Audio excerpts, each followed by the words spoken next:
Merry Christmas. All right. Listening to these readings, it reminds me of my friend Baltimore.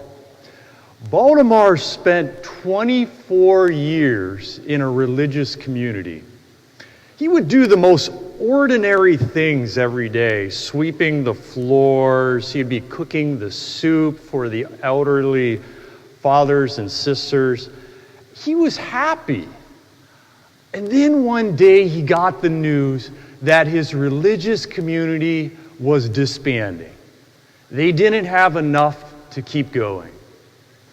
So Baltimore went into the chapel, he knelt down, and he started praying fervently, "God, what do you want me to do?" And then he heard the answer that surprised him to the core. God was saying to him, "I am calling you to be a priest." He thought this was ridiculous. You see, he had a severe speech impediment. He could hardly get one sentence out without severely stuttering. What made it even more impossible to him is that he barely got by in school.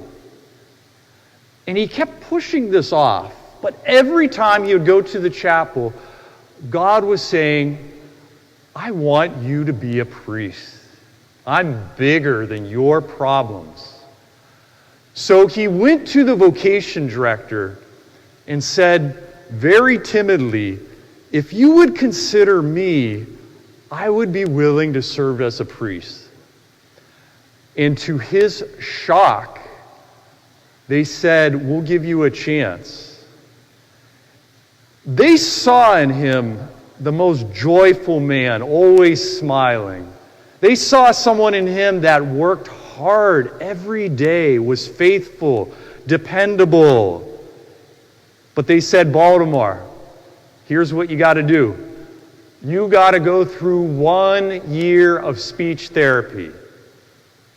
And he's like, "I'll do it." So for 1 year, 8 hours a day, working with a private tutor, practicing in his room again and again and again how to talk, he made enough progress that they let him into the seminary. But his problems were just beginning.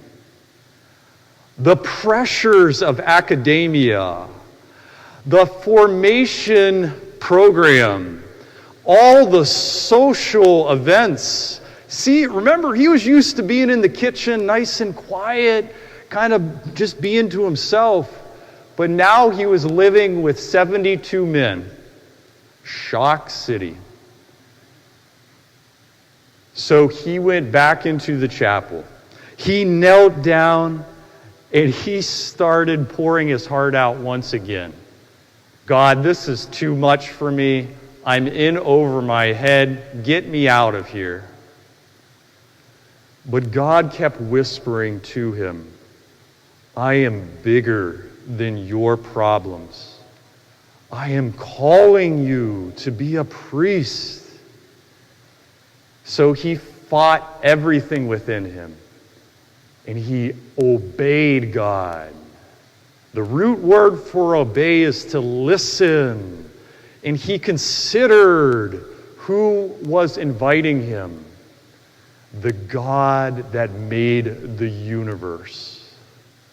The God that put that big sun up there and all those stars. And do you know what happened after 3 years? He became the most effective preacher in the whole seminary. When he went into the refectory after his first homily, I'll never forget it, all 72 of his brothers and myself, we leapt up on our feet and we started applauding wildly. He had the biggest smile on his face because he knew it was impossible on his miserable strength. But God willed it. Doesn't that remind you of what we heard in our second reading?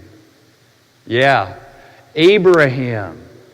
Abraham was the wealthiest man in his town of Ur. Imagine this. Imagine you're the most wealthy person in Chillicothe right now. And imagine God asks you, you know what? Leave your home, leave your city, and go to a place that I'll show you. He didn't have Hurley Moving Company. He didn't have semi-trucks. He had a caravan of camels. He had tents to live in. And guess how far he had to move? 400 miles away. It's kind of like moving from the best home in Chillicothe to this little shack in West Virginia. But you know what he did? He obeyed. He listened to God. He loved God more than his own comforts. He loved God more than his own plans and designs. He was all about trusting God. But that was at the end, right? He was 100 years old. 100. His wife, Sarah, 90 years old. 90. She was way past the age of childbearing. And you know what God said? I am bigger than your sterility. And you know what she did? She started laughing. But God said, I will have the last laugh. And guess what the name Isaac means? Laughter. Laughter. Because nothing will be impossible for God. You see, Abraham knew that God was trustworthy, that miracles are small for God. They're little insignificant things. So God said, Abraham, I want you to go outside. So Abraham walked outside, and God said, look up at those stars. Go ahead, Abraham, start counting them if you can. So shall your descendants be. But his test was just beginning. Because you know what happened after that? Isaac, when he was about 14, 15 years old, you know what happened? I think we all do. He said, take your son, your only son, the son of the promise, and take him up to a hill in Moriah, where the cross was fixed of Jesus Christ, was in the hill of Moriah. So Abraham took his beloved son. Parents, imagine this. Your beloved son or daughter. He took Isaac up. And the scriptures say that he bound Isaac. A 115-year-old man cannot bind a 15 or 16-year-old boy.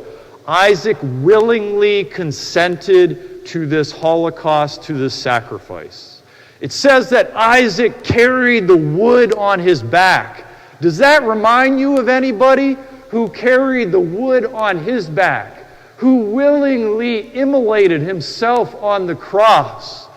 And Isaac laid out on the altar with Abraham trembling from head to toe with a knife in his hand, ready to obey against everything within him.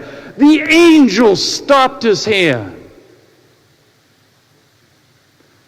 And the letter to the Hebrews said, Abraham believed so strongly, and he knew that God could even raise his son from the dead. What do we believe as Catholics? The truth that God raised his only son from the dead on the third day. What did we hear in the gospel today? We heard how Mary, Jesus, and Joseph went up to the temple in obedience to the law of Moses. Their life was all about obedience.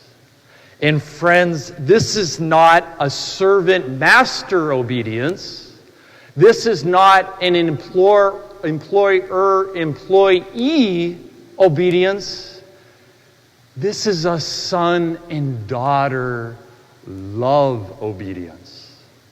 You see, we sang so beautifully in the responsorial psalm, God will remember his covenant forever.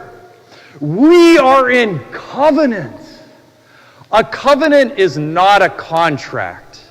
A contract is an exchange of goods and services. This is yours and that is mine. But in a covenant, I am yours and you are mine. It's an exchange of persons. And the awesome news of our faith is that the God of glory and majesty, whom heaven and earth cannot contain, has entered into covenant with humanity. At the Mass, the priest raises the chalice and says, "Take this, all of you, and drink from it. For this is the chalice of my blood, the blood of the new and eternal covenant." Mary, Jesus, and Joseph taught us what it means to be sons and daughters of God.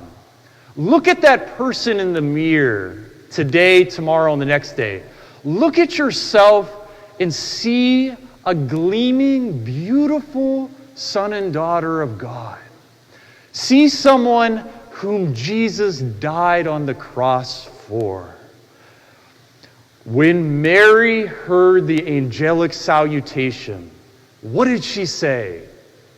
"Let it be done." Fiat.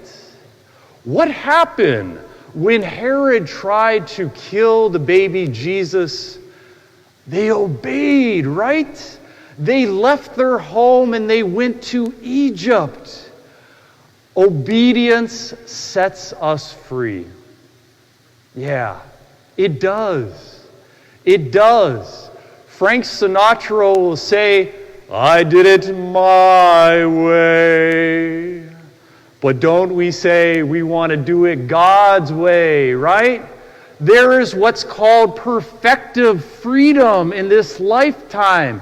It's a freedom for excellence. And when we unite our will with the divine will, then we flourish.